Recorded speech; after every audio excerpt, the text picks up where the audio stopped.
if you're new to the podcast, you may not know that I am currently in a business partnership. I'm joined today with Adrian Smith, who is also in a business partnership.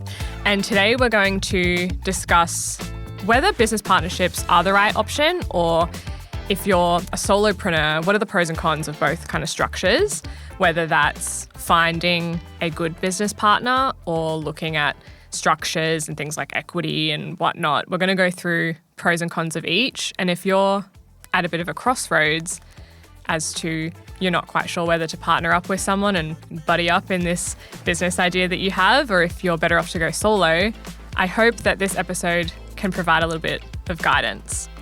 So, Adrian. Hello, friend. Hello. We're back. Shall we get into it? Let's do it.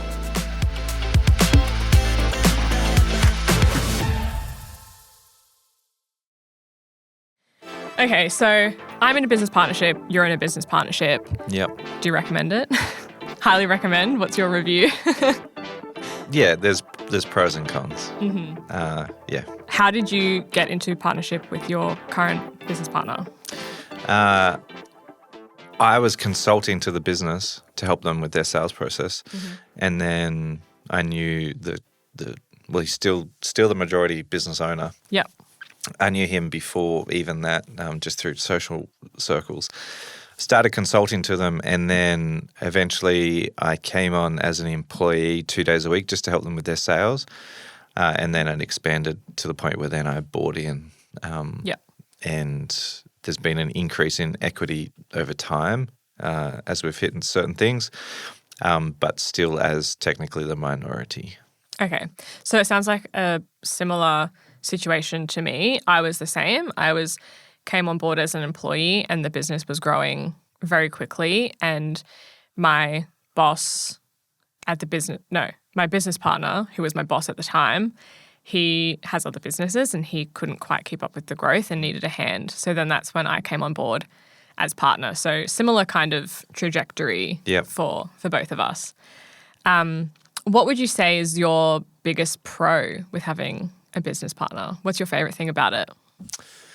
I mean, the reason that it's great is someone to bounce ideas off and to talk and to kind of be in the trenches with. I mean, that's slightly different now in my business where so I've got more, so it's not just me and a business partner. There's 3 other equity like shareholders. Yep. So very much like smaller percentage. Are they involved with the operations though? So it's you and your business partner? Yeah, and even mostly, him too. Mostly you. Yeah, so he does, a couple of hours a week. Yep. But he does do some investment in the company too. So for cash, if it's needed, as we've grown, we've bootstrapped, mostly his boots. And so, yeah, there's benefits, so that's been helpful. But mainly having someone else to go, is this a good idea? Is this a good decision? And then thinking, just bouncing that off to see whether, like sanity check. Yeah. What about you? Yeah, same thing. I think when I came into my business, I had done a very little bit of freelance, but that was basically my business ownership experience. I had no idea what I was doing. So my business partner has been a really great mentor for me to learn the basics and learn how he does things.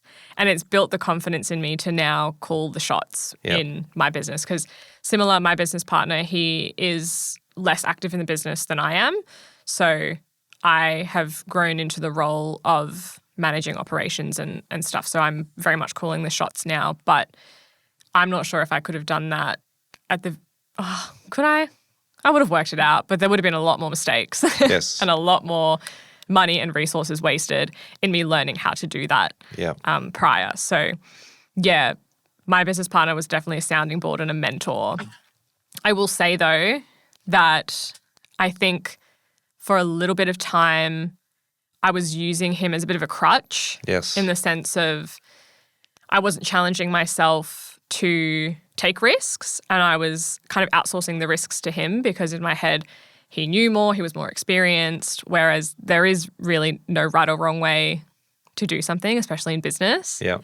And I had to find the balance between using him as a mentor but not leaning on him too much to take the responsibility off me, if that makes sense. Yeah. Yeah. No, that's a thing. And I think like if you're currently in a business partnership, like you'll get it, that there is that tension. And depending on the split, depending on whether you're both working in the business, for us, obviously both of our significant others are less active or active in different ways than us. But if you're both full-time in the business, then there can be that tension of who do you outsource risk to, or like when a decision's made that is ultimately ends up being, okay, that wasn't the right path, and that's hurt us financially, or it's hurt us with clients or whatever. Then the tension comes because it's both your babies, and you both want to protect it and both want to see it succeed, but one of you has made the wrong decision, or a decision that was unwise in hindsight. That's where that's where it gets interesting. Yeah. Have you been in a situation where, say, like conflict resolution has needed to happen? Yes. Whether that's you've lost a heap of money, or maybe you've just had like a squabble. Like I have had many a squabble with my business partner. How do you go about that? It's hard because you both care deeply. Yeah. For us, there's one particular scenario where we years ago, it looked like we were going to have someone buy into the business who would have been a really good party to have. And it didn't land. We got like a couple of days out from signing contracts, like it was all going well, and then it fell over in the last minute. And it was ultimately it was down to because my business partner wasn't working more in the business than he is. And this particular party is well known and well resourced, really wanted him to be more active in the business. Okay. And some people just don't get along. And so ultimately that was the reason. For my own personal growth, it would have been really good if this individual came in and bought in. But that didn't happen, which is fine.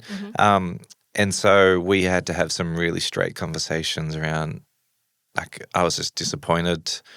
It takes a lot of time and effort to get parties interested, go through due diligence and get to that point.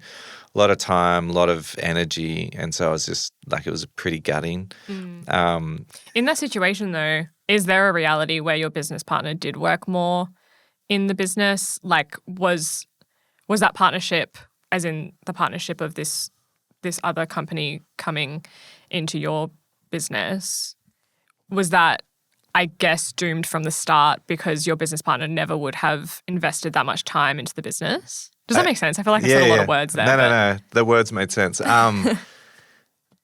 Had we known that was kind of where it was anchored, and there was probably other things that were unsaid that we didn't know, but that was kind of the crux of it. Yeah. Had we known, that would have we wouldn't have gone that far.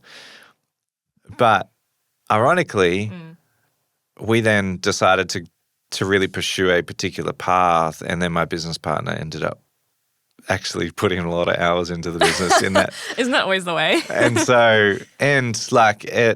It was a good experience. I'm glad for it. I think it was a good decision that it didn't happen in the end. Okay. Whether I'm just convincing myself or not. But ultimately it was good, and we're in a good spot. But we had to have some really tough conversations. Yeah. I wrote a very long-winded email, which was like my grievances, and my business partner, he is a legend, and we had some straight conversations. We worked through it. Yeah. And that's happened a number of times. Yeah. It sounds like there's a bit of a pro and a con in there. That con, there may be issues that arise, and that if you were a solopreneur in that situation, you could have just potentially gone ahead with that decision, and there weren't as many hurdles to that decision being made. But a pro of that happening is that you have someone who you can have these frank conversations with and grow personally and professionally Yeah. with, and potentially grow further than you could have if you were on your own, because you have had these, quite earnest and frank conversations. Yes. Quite emotionally charged conversations at times. Sometimes, yes. Some harsh words. Yeah. I think that comes down to, if you do have a business partner, really understanding your values and their values from the get-go. Yes. Because if there's a misalignment in values, that will come to the forefront eventually. Yes. Time and time again. And you need to be really in alignment with your business partner on where you're taking this business and where you want it to go, which I think has been a big pro with myself and my business partner, is that thankfully, because I kind of came into business ownership like ripped off the training wheels, just like learning as I go. I didn't really know what my values were, and I feel really lucky that we've pretty much landed in the same spot with me and my business partner. So that has worked out well. But I can imagine that might not work out with all people. Yes. So really getting strict with your values and your alignment ahead of going into partnership with someone is really important. Yeah. And I think constant check-ins is key. Like, are we still on the same track? Do we still want the same things out of this business that we initially wanted? Yeah. And understanding the different roles you play in that business. So you are a shareholder, therefore an equity holder, and you have a position in the company. Those two things need to be separate. The way you fulfill your job to the best of your ability, because that's what you're employed to do. Yeah. You just also get benefit from that as a shareholder. Yeah. But then you need to put shareholder's hat on and go, okay, well, if I'm 50% equity owner, then what is the best thing for this business, this asset? Yeah. And you see it as an asset. And so sometimes that is, like just recently I said to my business partner, am I the right person? Like, just to check in. Am I still the guy that takes us to the next level? Like, am I still that guy?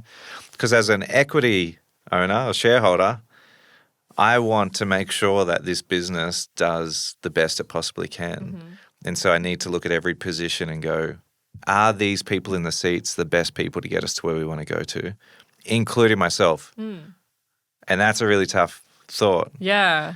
So you wear two different hats. Yeah.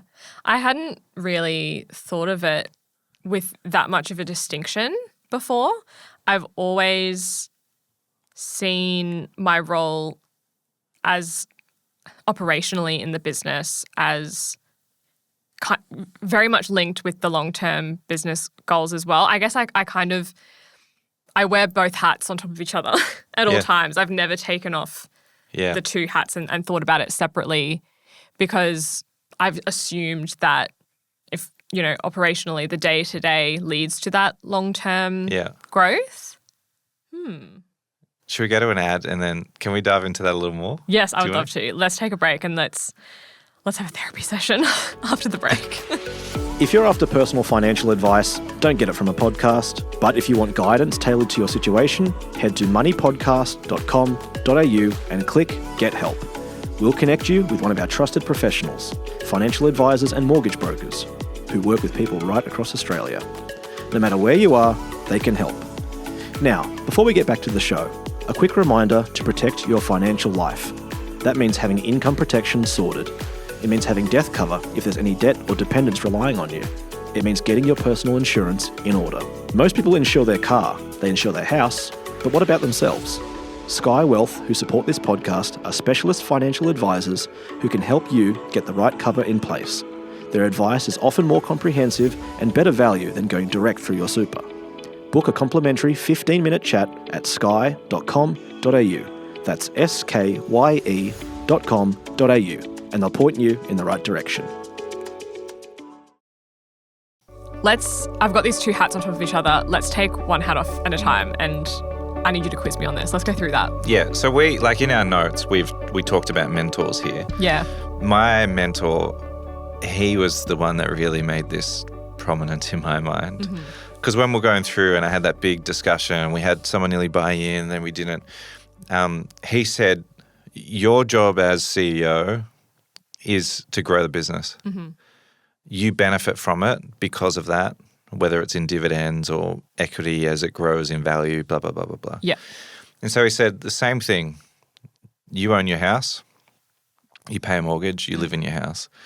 For that asset to grow, you will need to make decisions along the way for its long-term value, whether you do an extension, whether you do this. So that is, in business land, you are a shareholder looking at your asset going, what is the thing that we need to do to get the most value out of this asset? Yeah.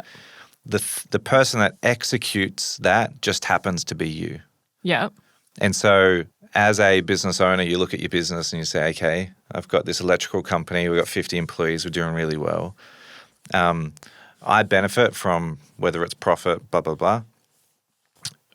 What is the best decision to make to get this business to the next level? Is someone that's sitting in a chair in our business stopping us from reaching our potential? Yes, no. Oh, CEO. Happens to be me, but now take my CEO hat off. I'm just an employee in this discussion. Yeah. Am I performing? Okay, I'm picking up what you're putting down now. Yes, I understand. And I think perhaps my long-term goal with the business is to probably step away from the business and let it run without me. Is that the goal for most business owners, I would say? You got to be clear on that. Yeah. Because there's a lifestyle business and then there's like business to grow. Like in tech, it's you grow something and you try and get the big earn out and see you later. As an electrician, you might go, well, I just want it to pay for my lifestyle. Yeah. Or I want to grow it. I want to have 1,000 employees and I want to be a massive electrical company and then sell to a strata company that owns, whatever it is. Yeah.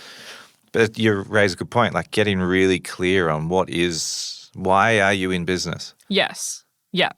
I think for me, it is the lifestyle business and I would love to move away and let the business run on its own without me. And I think that is something I've been working on over the last few years is delegation and not being a control freak and all of those skills.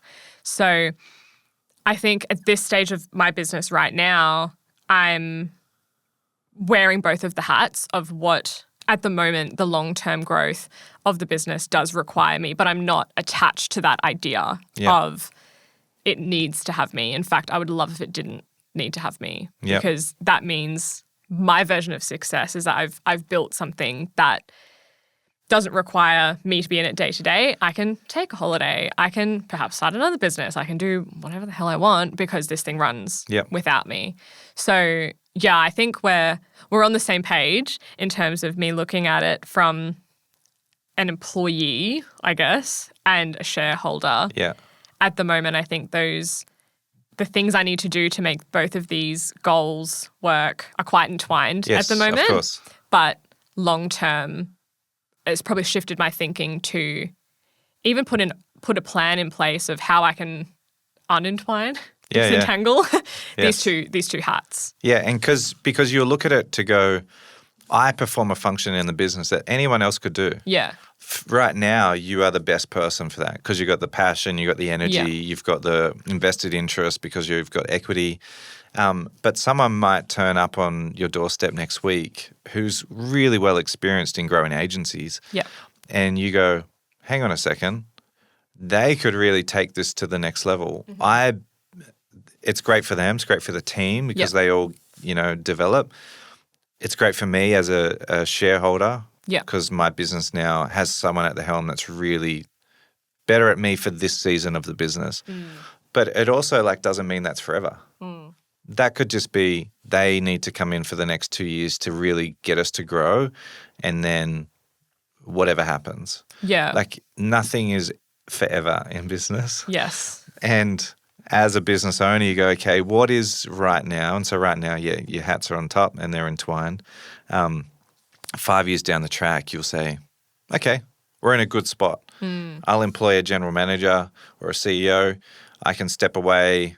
I can just handle major contracts and that's 10 hours a week. And that's perfect. Yeah. So even if I guess you are a solopreneur, being across the pros and cons of a business partnership is really important because you might need to move away from the business. The best thing long-term growth-wise is to bring someone else in. Yep. And having that self-awareness that your strengths might not be what's in alignment for the long-term growth of the business. Yeah. Yeah, I hadn't thought of it that way before because I guess, you always think that I had always thought that eventually I was going to move away from the business at some point. And that might involve even perhaps bringing in someone else as a partner onto the business. So, have you seen LCMT, Adrian Portelli? Yeah. So this is where solopreneur versus... That's the raffle. Yeah, the raffle thing. Yeah. So what's really interesting as a solopreneur, so he is the face of that raffle brand. So he's in your face on your iPhone or your phone, like running these ads. My face, yeah. And he's he might be holding $1 million, but it's his face. Mm-hmm. And so as a solopreneur, you're building your personal brand that's attached to a business. Mm-hmm. But your personal brand is the thing that's attached and the thing that actually holds the value in the business. Mm-hmm. What Adrian is trying to do now is trying to actually hand it on. And so he's got other people that are saying, they're holding the cash and it's not as effective. Yeah, because everyone people knows are attached to him. Exactly right. And so as a solopreneur, you need to get really clear on, is this business forever? And how do I actually change my business structure down the line when I want to go on holidays, but it requires me to, record Facebook ads to keep this thing going. Yeah.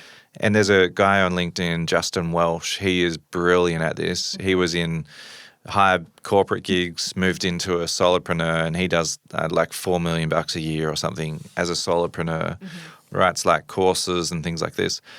Definitely one to look out for as a solopreneur. And his big thing is like, this is the life now, because I can do what I want when I want, and the business is a part of my life. It is not all of my life. Yeah. And so he structured it really well, and that's the goal forever. Yeah. He'll forever function in that. So how has he structured that so that he is able to move away and it doesn't just rest on him? That because it sounds like he set it up in the same way that the LMCT, Adrian, and he's having trouble moving away from his personal brand. So how has that differed? Justin's not trying. Okay. And so as a solopreneur, he's like, it's my brand, my company. Yeah, okay, so it's not his face per se attached to the brand. Yeah. Okay. And so he's still like, it's justinwelsh.com or something like that. Okay. And so, but he's not, his asset is, this is me forever. He does courses and he does, so there's like forever on, like funnels and things like that actually pay. But for Adrian, I think they've got to buy a $500,000 asset and then raffle it off. And he has been the driver of that. Yeah. And it doesn't hold the same gravitas to have someone else that's not his face doing it. So you just have to be clear. If I want to step away from this business down the track, how am I going to do that if I build it as a solopreneur business? Yeah. And if you're not keen on being the face of your business forever, I guess there are ways to go around it where you can still be a solopreneur, but it could be an option to have a partner that shares that, I don't want to call it a burden, but shares that responsibility of being the face of the business.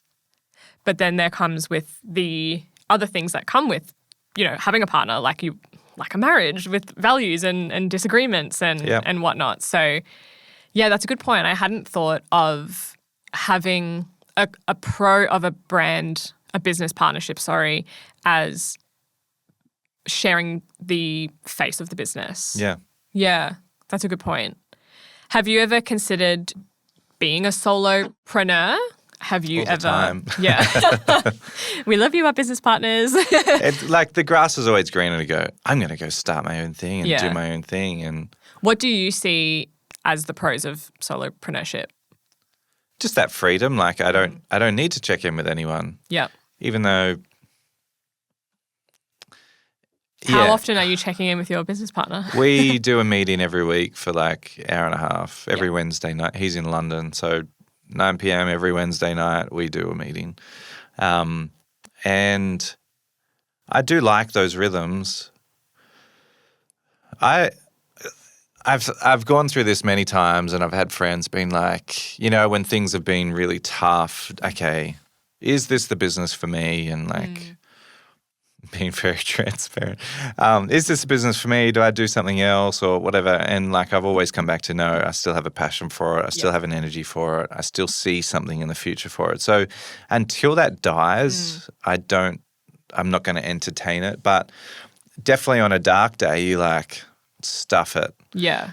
I don't want staff. I'm just going to do my own thing. I'm going to, you know, the thing at the moment, create a course and just forever sell it and make heaps of money and never have to worry about it. And do you think that being in a partnership helps you to, I guess, be talked off that ledge a little bit? Or Yeah, because you got to think about someone else. yeah.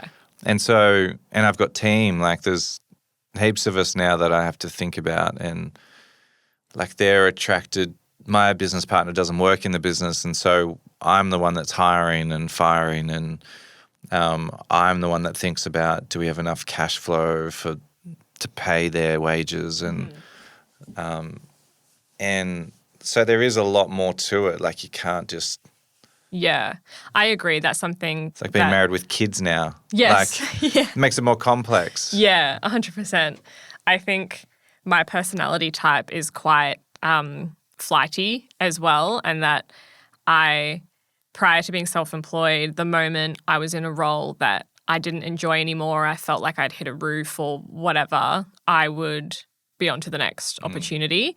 And I think being in a business partnership really helps me stay grounded. Yeah. Because I can imagine as a solopreneur that I might just start 100 businesses and never get any of them off the ground. Yes. Because I can often fall into shiny object syndrome. And I know for a fact that my business partner has the same thing. So we keep each other grounded and committed to what we're working on. Yeah. And that's where, as a solopreneur, you can just go down a bunch of rabbit holes that lead nowhere. And so my business partner is very different to me.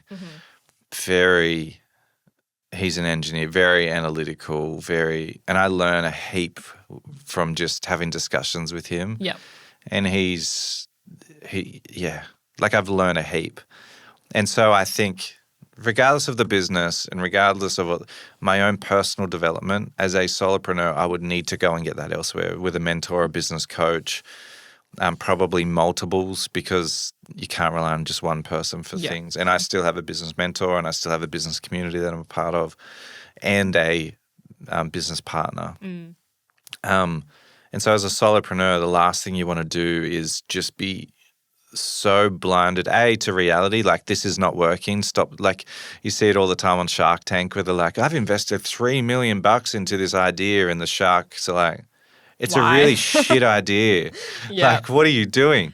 And in that situation, if you had a business partner or someone who could call you out on your shit, then it would be, you wouldn't even get onto Shark Exactly Tank. right. Yeah. Yeah, and you could have moved on to the next idea that is working or whatever. Yeah. And so as a solopreneur, you need to make sure that there is someone in your life or a couple of people in your life that are really honest with you to go, hey man, like, is everything okay? Like, I don't know is this actually working? Like, really be honest. And the same in a business. Let's not, I know I can manipulate my business partner in certain ways. Like, you just figure out how they work. But you got to be open to being like, Adrian, that's not a good idea. Yeah, definitely don't get into business partnership with someone who is similar to yourself. No, that'll just say yes. Or Yeah. You need to find someone who complements your weaknesses with their strengths. Yep. And who you feel comfortable having really frank and transparent conversations with, and you can call each other out on your weaknesses. Yeah. And having that mutual understanding that you're on the same team, and it is very much like a marriage or like a relationship. You need someone who you know that you're on the same team with and you're working towards a common goal. So if my business partner calls me out on probably being a control freak or taking something way too seriously, that I don't take it personally because we're working towards a common goal. Yeah. It's like, it's not that deep. It's just, remove your egos from the situation. Yes. And some people, I don't know if they can do that. No. So perhaps partnership is not for them. And that's when being a solopreneur is perhaps a better option. Ego is a killer. Yeah, you got it. You can't have ego. Well, it needs to be a healthy ego. Yeah. And it needs to be, we are both in this. You can't go into a business partnership going, I'll show them, or I will. I'm the main guy, and that's like just where it gets really toxic. Is like, and it's hard because if one works more in the business, like we were chatting before, our business partners aren't as active in the ways that we are active in the business. Yeah. And sometimes in the dark of the night, you can feel really frustrated by that. Yeah. And you can go, hang on, well, no, they just are different and they play a different role in the business than what we play. Yeah. And that's okay. And more often than not, not if, you get frustrated with your business partner for something that's going on, like a perceived lack of some sort of skill set, like they're not doing this or they're not doing that. That's not a them issue. It probably identifies a hole in your business of a skill set that you need to hire or you need to outsource or just get better. Yeah. Yeah, definitely less about your personal skill sets. It's always like looking at things objectively and there's a hole that needs to be fixed or patched up or something. Do you think in a business partnership that there needs to be a boss or someone who wears the quote-unquote pants of the business? Or do you think there is a reality where it's completely 50-50 and you can all make decisions in complete agreement? No. I think there needs to be someone that leads. And I don't know the answer to this question because we're both in situations where we run our businesses per se, so we are making those calls. Perhaps there is partnerships out there that are in 50-50 complete agreements, but I don't know the answer myself. I think you both have to be very clear on what you are accountable for and what is your lane, and invite the other into your lane if you need like help. So one is more creative, like you're more operational, if one's more creative and one is more the sales and the operations. Yeah. Where is the line and where do you go, okay, if you cross this line, that's where I feel like it's personal and not business. Yeah. And be very clear on what you're both doing for the common goal. There's probably time, and there'll be decisions that are 50-50. That's a no-brainer. Let's move on. But then there'll come times where you go, I'm really passionate about yes on this, and someone's really passionate about no. That's where it gets sticky. Yeah. And you have to come to an enthusiastic compromise. Enthusiastic compromise? Yes. What's the difference between that and just a normal compromise? Enthusiastic compromise is saying, regardless of how I feel, it's in the best interest of the business that we make a decision and move forward. And so I will lay down my shield on this one. Yeah. This is not the hill I die on. And not begrudgingly, but enthusiastically say, let's do it. Yeah. That's a really nice way of saying pick your battles. Yes. Yeah. And back in your business partner too to go, I don't agree, but I trust that you're really passionate about this. I trust you and let's do it. Yeah. But it also comes with if it does not work, there's no I told you so. There's what is the next best step for us in the business to get the best outcome? And you might go, hey, I was passionate last time. You take the lead on this one. Yeah. And enthusiastic agreement to say we are going this path. Yeah. Yeah. I have had that exact conversation a few times with my business partner, whether I have been so gung-ho about something that hasn't worked and I need to put my tail between my legs and be like, that didn't work. Like you need to take the reins on this one, or vice versa. Yes. And again, you both have the same goal in mind, and it's not a big deal. There's no egos involved. It's this happened. What's the next move? What's the next best move? Yeah. So to recap, I think if you're unsure about whether to go into business partnership or to do it on your own, it really depends on your personality type and if you're open to being called out on your shit, if you're open to sharing the wins and the losses with a business partner, if you can find a partner that really aligns with your values and that has the same goal, long-term goal, and short-term, but most importantly, long-term goal for the business. Did I forget anything? What else is there? Yep, that's pretty good. Yeah. There's no right or wrong, I think, when it comes to partnership or solopreneur, and it's a very personal decision that you need to make. And I think if you are considering a partnership, really making sure that you're going into partnership with the right person. Yes. Because like dating, not that I've dated for a very long time, but there are a lot more frogs than there are princes. It's very good. So take that decision. Don't take that decision lightly. Yes. And make sure that you are really aligned with your partner if Yes. you do choose to go into partnership. Yep. Good luck, people. Yes. Good luck. And if you have business partnership success stories, or maybe, what's the opposite of a success story? Nightmare? Horror. Horror stories, yes. I would love to hear them on the Facebook group because we are always looking for your stories to tell and to recap and provide insight on. So, yeah, please let us know. I would love to hear. Thank you, Adrian, for being transparent about your partnership. Pleasure. And we'll have many more therapy sessions in the future. Yes. Any advice is general financial advice only, which does not take into account your objectives, financial situation, or needs. Because of that, you should consider if the advice is appropriate to you and your needs before acting on the information. If you do choose to buy a financial product, read the Product Disclosure Statement, PDS, and Target Market Determination, TMD, and obtain appropriate financial advice tailored to your needs. Simo Interactive Pty Ltd, the publisher of this podcast, and Glenn James are authorised representatives of Money Sherpa Pty Ltd, which holds financial services license 451289. Opinions or comments from any guests on the podcast are theirs and not those of the host or the publisher or their respective license holders.